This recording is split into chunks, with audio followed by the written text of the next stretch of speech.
Humanity's survival once hinged on group acceptance, making social cohesion a primal, deeply embedded psychological mechanism. Early humans relied intrinsically on communal defense and shared resources for survival. Ostracism often meant certain death or extreme vulnerability. This forged an innate vigilance towards social cues and hierarchy within our species.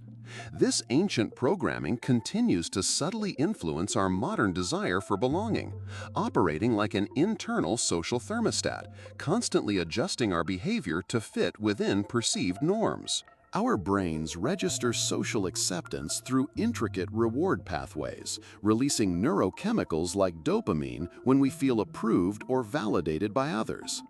Conversely, social rejection activates areas typically associated with physical pain, specifically the anterior cingulate cortex and insula, blurring the lines between emotional and somatic discomfort.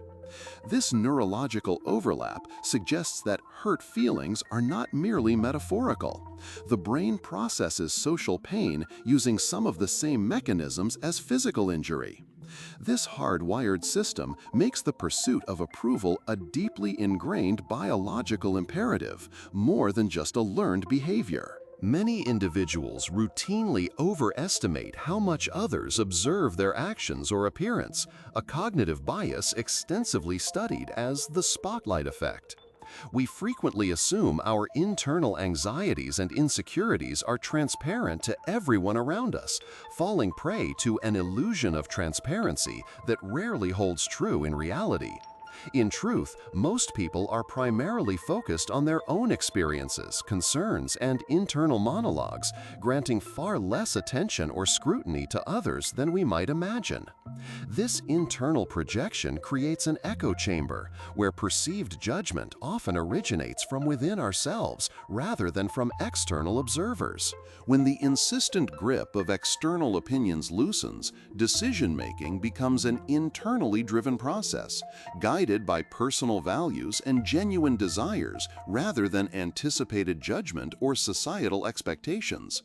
This fundamental shift profoundly reduces cognitive load, freeing up substantial mental resources that were previously consumed by managing perceptions and projecting desired images.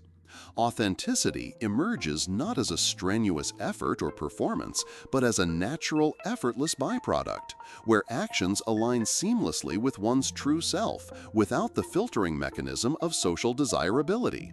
This liberation allows for a purer form of self-expression and intellectual exploration. True indifference signifies detaching from the judgment of others, not a blanket disregard for the people themselves or their well-being. A complete and indiscriminate apathy towards all external input can easily veer into antisocial behavior or self-imposed isolation, leading to a missed opportunity for valuable constructive feedback and meaningful connection. The aim is a discerning indifference, where one selectively values genuine criticism and expert advice, while effortlessly shedding the often superficial weight of irrelevant opinions. This nuanced approach cultivates resilience without sacrificing empathy or the capacity for growth through interaction.